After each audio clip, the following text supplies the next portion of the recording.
Hello everyone, चलो हिंदी सीखे लो स्वागतम पलुकुतू मी विशालाक्षి। నిన్నటి క్లాస్లో మనం संज्ञा गुरिंची చెప్పుకున్నాం। संज्ञा किसे कहते हैं और संज्ञा के कितने भेद होते हैं। तो संज्ञा के बाद हम पढ़ेंगे सर्वनाम। सर्वनाम అంటే प्रनाम। सर्व प्लस नाम सर्वनाम, यानी सबका नाम। सर्व प्लस नाम सर्वनाम। अंटे सर्वनाम किसे कहते हैं? जो संज्ञा के बदले में आते जो शब्द आते हैं उन्हें सर्वनाम कहते हैं।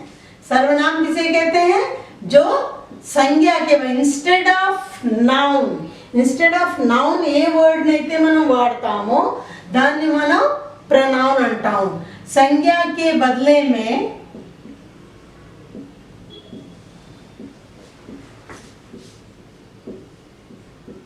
जिस शब्द का प्रयोग किया जाता है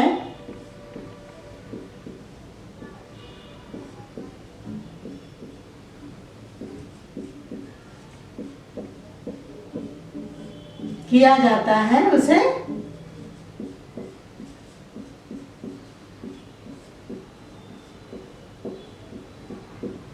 सर्वनाम कहते हैं।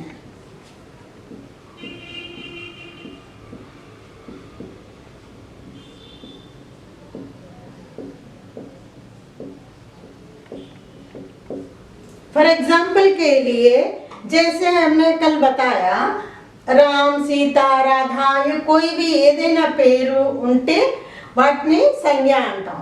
దాని బదులు मैं, నేను, मैं, आई, वी, हम, यू, तुम, आप, वह, ही, वह, यह, ये सब जो शब्द होते हैं ये इन्हें हम सर्वनाम कहते हैं। सर्वनाम संज्ञा के बदले में प्रयोग करते हैं। फॉर एग्जाम्पल के ఎప్పుడైనా చూడండి ఒక వాక్యంలోని जैसे सोहन घर आया,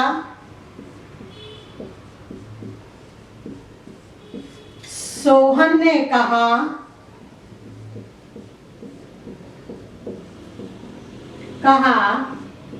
वह सोहन दिल्ली जाएगा,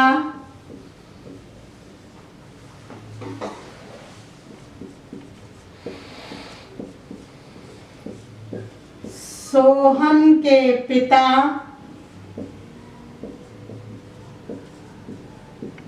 दिल्ली में रहते हैं।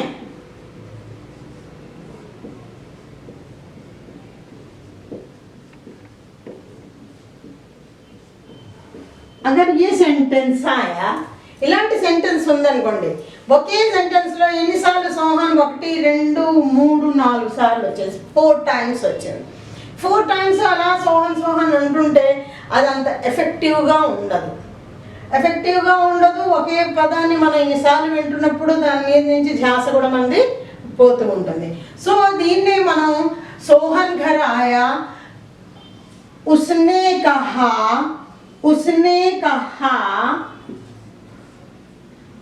कहा वह दिल्ली जाएगा। ఇక్కడ సోహన్ బదులు वह दिल्ली जाएगा।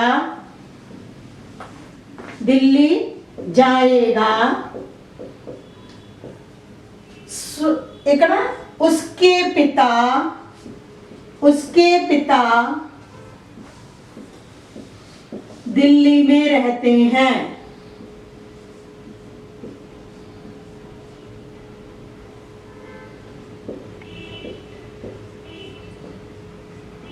तो ये देखिए कितना इफेक्टिव लगता है। सोहन घर आया, उसने कहा वो दिल्ली जाएगा, उसके पिता दिल्ली में रहते हैं।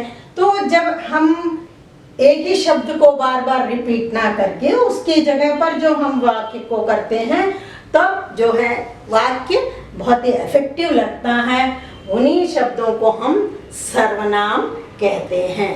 सर्वनाम यानी संज्ञा के बदले में जिस शब्द का प्रयोग करते हैं उन्हें हम सर्वनाम कहते हैं।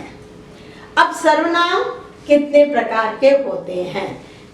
काइंड्स ऑफ प्रोनाउन, सर्वनाम के भेद, सर्वनाम के भेद।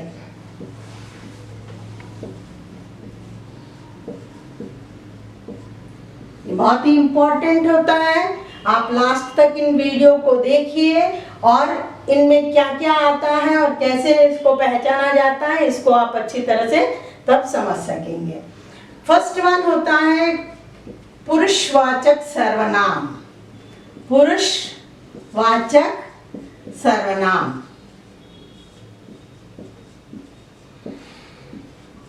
Personal pronoun.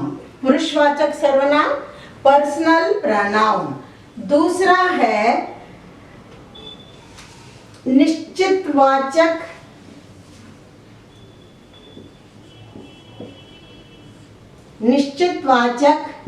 सर्वनाम, डिमॉन्स्ट्रेटिव प्रोनाउन। थर्ड है अनिश्चित वाचक सर्वनाम, इंडेफिनिट प्रोनाउन। चौथा होता है संबंधवाचक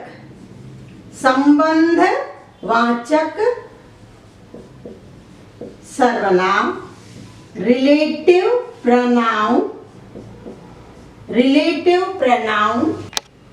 फिफ्थ वन है प्रश्नवाचक सर्वनाम, इंट्रोगेटिव प्रोनाउन। और सिक्स्थ वन है निजवाचक सर्वनाम।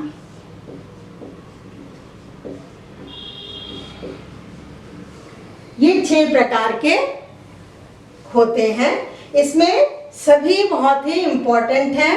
सबसे पहले हम पुरुषवाचक प्रोनाउन या सर्वनाम यानी पर्सनल प्रोनाउन के बारे में विस्तार से पढ़ेंगे।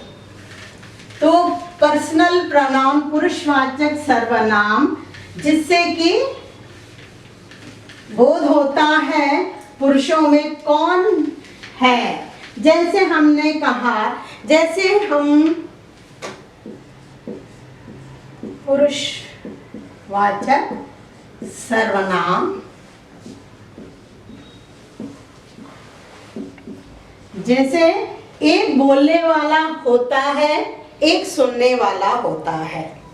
ఒకడు మాట్లాడేవాడు, ఒకడు వినేవాడు, ఇద్దరు ఒకళ్ళ గురించి ఇంకోటి గురించి మాట్లాడుతూ ఉంటారు। అలాంటప్పుడు రాయటం కానీ మాట్లాడటం కానీ జరుగుతుంది। तो हम इन पुरुषवाचक सर्वनाम को 3 भागों में बांटते हैं। पहला होता है उत्तम पुरुष। क्या होता है? उत्तम पुरुष, फर्स्ट पर्सन। इंग्लिश లో దాన్ని फर्स्ट पर्सन कहते हैं, उत्तम पुरुष। बीच वाला दूसरा जो सुनने वाला है, बोलने वाला, ఎవరైతే మాట్లాడుతున్నారో వాళ్ళని उत्तम पुरुष అంటారు। ఎవరితో అయితే మాట్లాడుతున్నారో వాళ్ళని मध्यम पुरुष कहते हैं उन्हें। और जिसके बारे में बात किया जा रहा है, ఇంకోటి ఎవరి గురించైనా మనం మాట్లాడుతున్నప్పుడు उसको या थर्ड पर्सन, उसको कहते हैं अन्य पुरुष। उसको क्या कहा जाता है? अन्य पुरुष। तो ये first person, second person and third person.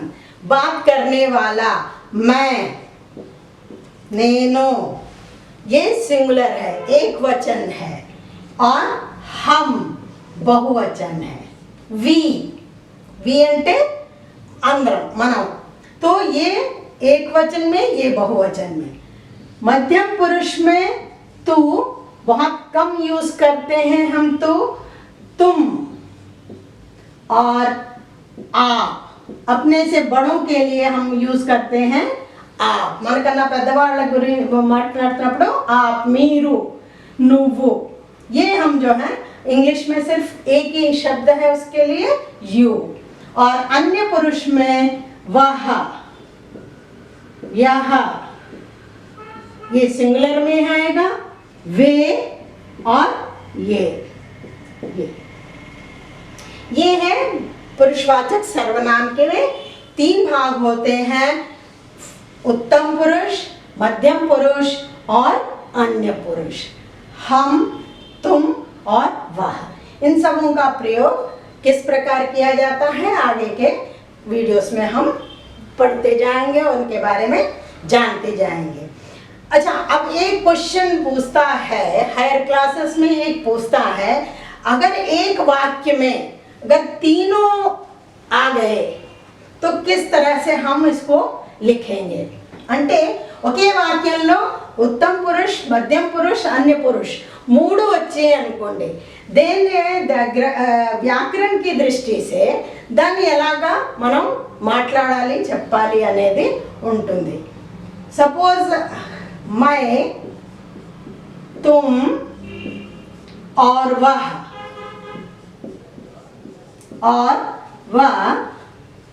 Cinema देखने जाएंगे सिनेमा देखने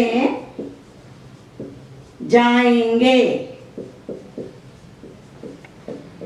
అనేది ఒక సెంటెన్స్ ఇచ్చాడు అనుకోండి దాన్ని అరేంజ్ చేయాలి అని చెప్పినప్పుడు ఎలా అరేంజ్ చేయాలి అనేది పాయింట్ వస్తుంది तो దానిలో ఏంటంటే ఫస్ట్ పాయింట్ ఏంటంటే మధ్యం పురుష్ सबसे पहले आता है तुम మధ్యం పురుషుని ఫస్ట్ పెట్టాలి తర్వాత अन्य पुरुष ने పెట్టాలి तुम वह और मैं फर्स्ट पर्सन लास्ट లోకి వెళ్ళిపోతుంది मैं सिनेमा देखने जाएंगे ఇది ఎక్కువగా క్వశ్చన్స్ అడుగుతూ ఉంటాడు మాట్లాడేటప్పుడు చెప్పేటప్పుడు ये बहुत ही इम्पोर्टेंट पॉइंट है कि जब भी अरेंज करना होगा मध्यम पुरुष सेकंड पर्सन फर्स्ट आएगा थर्ड पर्सन सेकंड आएगा और फर्स्ट पर्सन बाद में आता है इसको ध्यान में आपको रखना है राइट। इसके बाद हम लोग सेकंड पॉइंट में आते हैं वो है निश्चित सर्वनाम। निश्चित का मतलब है डेफिनेट గా ఉండేదాన్ని మనం निश्चितवाचक सर्वनाम कहते हैं।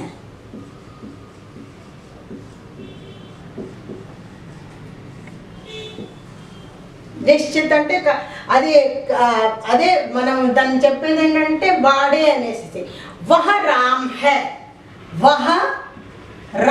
है అంటే వాడే రామ్ క్లాస్లో ఉన్నవాడు వాడు ఒక్కడే వాడినే మనం పర్టికులర్గా ఎవరినైతే మనం పాయింట్ అవుట్ చేస్తున్నామో వాడినే మనం वह राम है यह मेरी कलम है जब ऐसे शब्द कलम है जहाँ की నిశ్చితగా డెఫినెట్గా అది ఉన్నప్పుడు ఆ వర్డ్ని మనం निश्चित वाचक सर्वनाम कहते हैं उनको हम निश्चित वाचक सर्वनाम कहते हैं राइट। इसके बाद तीसरा आता है अनिश्चित इनडेफिनेट अनिश्चित में क्या होता है మనకి తెలియదు అన్నమాట ఏ అంటే డెఫినెట్ గా తెలియదు అలాంటి వర్డ్స్ ని మనం ఇండెఫినెట్ సర్వనామంలో పెడతాము कोई आया है ఎవరో వచ్చారు ఆ कोई हम जिसको नहीं हम जानते हैं कोई आया है ठीक तो डेफिनेट का मन के తెలియదు కాబట్టి उसको हम क्या कहेंगे अनिश्चित सर्वनाम कहते हैं। कुछ लाए हैं, कुछ एदो, कुछ लाया है, एदो तेच्चेरू, पिताजी कुछ लाए हैं। ऐसे कुछ हम कोई भी शब्द आ सकता, कोई कुछ, जहां पे कि डेफिनेट గా అది మనకి తెలియదు ఏమైనా ఉంటే దాన్ని మనం ఏంటంటాం अनिश्चित वाचक सर्वनाम कहते हैं। कुछ लोग जा रहे हैं, कुछ लोग जा रहे हैं, ఇలాంటి వాక్యాల్ని మనం అనిశ్చిత వాచక్ సర్వనామంలోనే పెడతాం అన్నమాట। फोर्थ वन है संबंधवाचक। సంబంధవాచక్, సంబంధం అంటే రిలేటివ్ ప్రొనౌన్। ఎలా మీకు మనకి తెలిసిపోతున్నది కదా, ఈజీగానే అర్థం అవుతున్నది। ఒక్కటే ఎప్పుడైతే ఒక వాక్యం ఉపవాక్యం అలాంటివి ఉన్నప్పుడు వాటి రెండింటిని ఎప్పుడైతే వాటి రిలేట్ చేస్తారో దాన్ని మనం संबंधवाचक सर्वनाम कहते हैं। संबंधवाचक सर्वनाम कहते हैं। फॉर एग्जाम्पल के लिए, जो किताब मैंने खरीदी थी,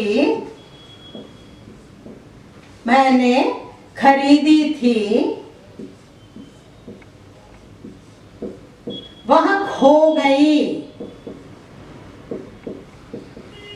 నిన్న నేను ఏదైతే పుస్తకం కొన్నానో, जो मैंने खरीदी थी वह खो गई, నిన్న నేను కొన్న పుస్తకం అది పోయింది అని చెప్తాం అన్నమాట।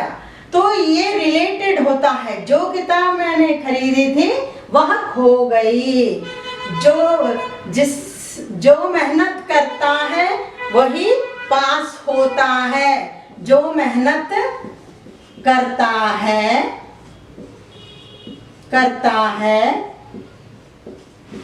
वही पास होता है।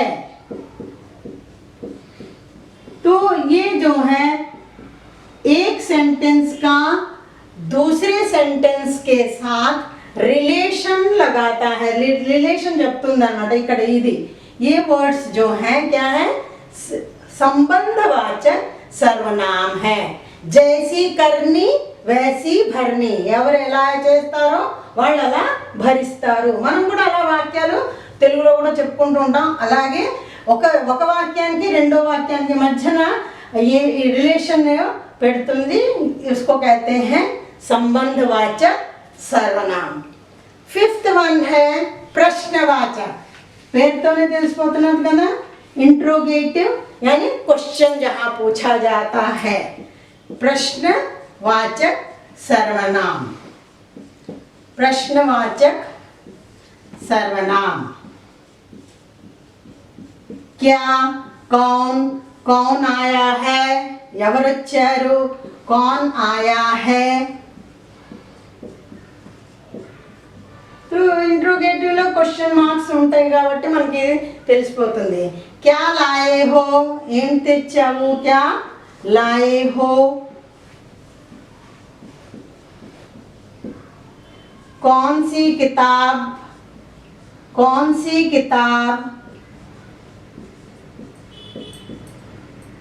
पढ़ना है। ये क्या, कौन इलांటి क्वेश्चन अड़गिनప్పుడు दानी प्रश्नवाचक सर्वनाम कहते हैं। कौन जो शब्द है व्यक्ति के लिए उपयोग किया जाता है। हु अनेदी कौन अने शब्द व्यक्तियों के लिए प्रयोग किया जाता है। क्या और कौन सा, कौन सी, कौन से अनेदी हम किसी घटना के लिए या किसी वस्तु के लिए करते हैं।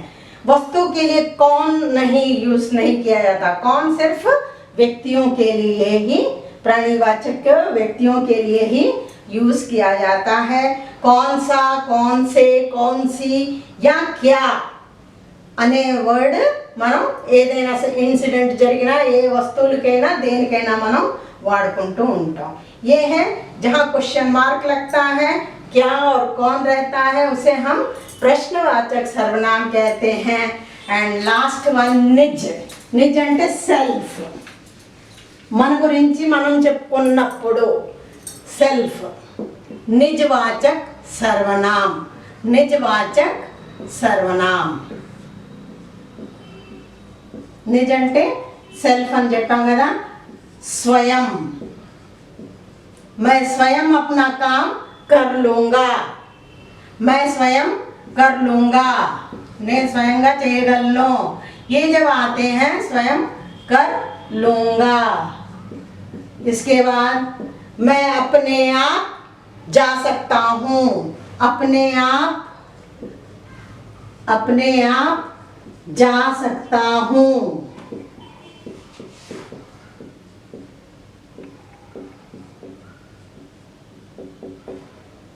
मैं खुद काम करूँगा. मैं खुद అన్నా కూడా ఏంటి స్వయం. खुद काम करूँगा. ये जो शब्द होते हैं जो अपने सेल्फ के लिए लगाए जाते हैं उन्हें हम कहते हैं निजवाचक सर्वनाम. उनको कहा जाता है निजवाचक सर्वनाम. तो इस प्रकार सर्वनाम संज्ञा के बदले में आते हैं और सर्वनाम के 6 भेद हैं. इनमें से बहुत ही इम्पोर्टेंट हैं. सब क्वेश्चंस जो हैं ఎగ్జామ్స్ में పూछे जाते हैं. ఎక్కువగా ఎగ్జామ్స్లో వీటిని అడుగుతూ ఉంటారు. తర్వాత దీనిలో కూడా మనం ఇంకా చదివినప్పుడు తెలుస్తూ ఉంది విశేషణ కొన్ని సర్వనామ విశేషణ కింద ఎలా మారుతాయి అనేది, అడ్జెక్టివ్ కింద ఎలా మారుతూ ఉంటాయి, వాటిని దాన్ని తేడా ఎలా వస్తుందో అవన్నీ కూడా మనం వివరంగా చెప్పుకుందాం. ఇలాంటి వీడియోలే మీకు మీ ముందరికి నేను తెస్తూ ఉంటాను. మీకు నా వీడియోస్ నచ్చినట్లయితే సబ్స్క్రైబ్ చేయండి, లైక్ చేయండి అండ్ షేర్ చేయండి. ధన్యవాదాలు.